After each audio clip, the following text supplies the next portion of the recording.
Hello students, இந்த வீடியோல 11th standard business mathematics chapter 7 financial mathematics exercise 7.2ல third sum இந்த வீடியோல பார்க்க போறோம். question பார்க்கலாம். If the dividend received from 9% of rupees 20 shares is rupees 1620, then find the number of shares. So இங்கே என்னென்ன first கொடுத்துருக்காங்கன்னு பார்ப்போம். ஃபஸ்ட்டு ரேட் ஆஃப் டிவிடெண்ட் கொடுத்துருக்காங்க which is 9%. Then face value கொடுத்துருக்காங்க. ஃபேஸ் வேல்யூ இஸ் ₹20 கொடுத்துருக்காங்க.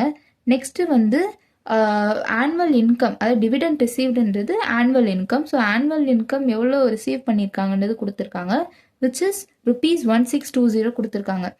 நம்ம வந்து கண்டுபிடிக்க வேண்டியது நம்பர் ஆஃப் ஷேர்ஸ் தான் நம்ம கண்டுபிடிக்கணும்.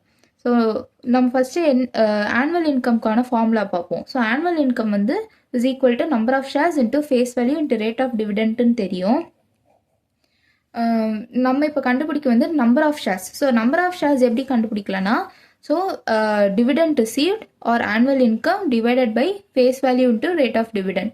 ஸோ ஆனுவல் இன்கம் இங்கே பார்த்தீங்கன்னா 1620 டிவைடட் பை ஃபேஸ் வேல்யூ வந்து ₹20 இன்ட்டு ரேட் ஆஃப் டிவிடெண்ட் வந்து 9%.